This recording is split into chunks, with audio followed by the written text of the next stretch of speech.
త్వరలోనే డిఎస్సి కొత్త exams pattern విడుదల చేస్తామని డిప్యూటీ సీఎం విద్యాశాఖ మంత్రి కడియం శ్రీహరి పేర్కొన్నారు. నాంపల్లి సర్వశిక్ష అభియాన్ భవన్లో ఆర్జేడీలు డీఈఓల వర్క్షాప్లో పాల్గొన్న కడియం శ్రీహరి మాట్లాడారు. విద్యా వ్యవస్థను బలోపేతం చేసేందుకు అన్ని విధాల చర్యలు తీసుకుంటామని తెలిపారు. రాష్ట్రంలో అధికంగా ఫీజులు వసూలు చేస్తున్న 162 ప్రైవేట్ పాఠశాలలకు త్వరలోనే నోటీసులు జారీ చేస్తామని ప్రకటించారు. ఎంసెట్ ఏ విధంగా నిర్వహించాలన్న అంశంపై ఆలోచన చేస్తున్నామని చెప్పారు.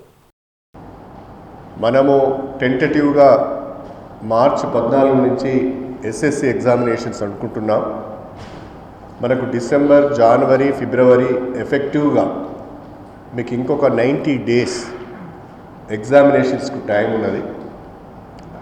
ఈ 90 డేస్ను కనుక ఎఫెక్టివ్గా మనము ఉపయోగించుకుంటే ఫలితాలను ఇంప్రూవ్ చేసుకోవడానికి అవకాశం ఉంటుందనే ఉద్దేశంతోనే 3 నెలల ముందుగా ఈ యొక్క ప్రిపరేటరీ మీటింగ్ను మనం పెట్టుకుంటున్నామని చెప్పి ఈ సందర్భంగా తెలియజేస్తున్నా.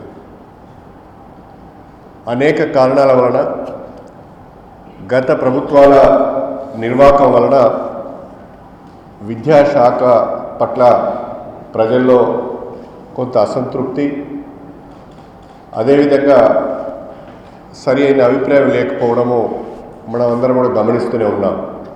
కానీ తెలంగాణ రాష్ట్రం ఏర్పడిన తర్వాత గత 2.5 సంవత్సరాలుగా విద్యాశాఖకు పూర్వ వైభవం తీసుకురావడానికి, ప్రభుత్వ విద్యా సంస్థల పట్ల ప్రజల్లో ఒక నమ్మకం కల్పించడానికి, విద్యార్థులలో ఒక నమ్మకం కల్పించే ప్రయత్నం మనం చేస్తున్నాం. ఆ ప్రయత్నము కొన్ని ఫలితాలు కూడా ఇచ్చిందని చెప్పడంలో నాకు ఎలాంటి సందేహం లేదు. కారణం ఏంటంటే, మన బడిబాట కార్యక్రమము మీరందరూ బాగా జయప్రదం చేశారు.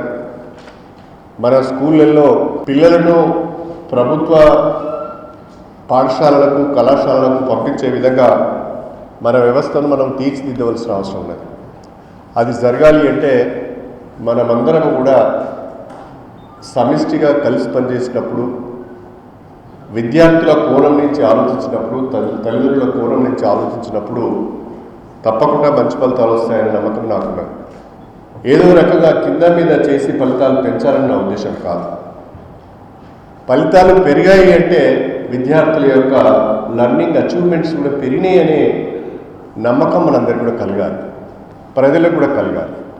అది జరగాలి అంటే 100కి 100% సిలబస్ను మనం పూర్తి చేయగలిగాం. విధంగా చక్కగా పాఠాలు చెప్పే విధంగా, సిలబస్ పూర్తి చేసే విధంగా, స్పెషల్ క్లాసెస్, రివిజన్ క్లాసెస్ను కండక్ట్ చేసే విధంగా మీరు అక్కడున్న హెడ్ మాస్టర్స్ను, అక్కడున్న టీచర్స్ను మోటివేట్ చేసే విధంగా మీరు పనిచేయాలని చెప్పి ఈ సందర్భంగా నేను కోరుతున్నాను. వెరిఫై చేసి వాళ్ళు మాట్లాడిన స్కూళ్ళల్లో బేసిక్ ఫెసిలిటీస్ గురించి మాట్లాడుతున్నాను. ఆ బేసిక్ ఫెసిలిటీస్ అన్నీ కూడా మీ జిల్లా పరిధిలో ఉన్న స్కూళ్ళల్లో ఉన్నాయా లేదా అనేది మీరు చెక్ చేసుకోవాలి. ఒకవేళ లేకపోతే వెంటనే ఆ సమాచారాన్ని డైరెక్టర్ గారికి తెలియచేయాలి.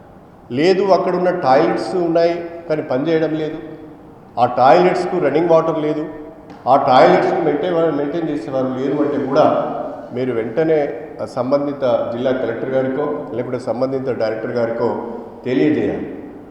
ప్రతి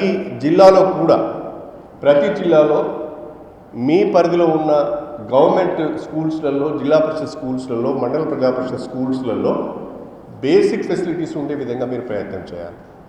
బేసిక్ ఫెసిలిటీస్ ఏంటి? ఫస్ట్ ప్రియారిటీ మనది టాయిలెట్స్. టాయిలెట్స్ నిర్మాణం చేయడం గొప్ప కాదు, ఆ టాయిలెట్స్ వర్కింగ్ కండిషన్లో ఉన్నాయా లేదనేది ఇంపార్టెంట్.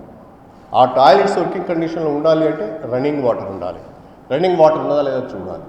మూడోది, రన్నింగ్ వాటర్ ఉండడమే గొప్ప కాదు, మెయింటెనెన్స్ కూడా జరగాలి. మెయింటెనెన్స్ చేయాలనే ఉద్దేశంతో ఇవాళ మనం స్కూల్ గ్రాంట్స్ కూడా రిలీజ్ చేసినాం.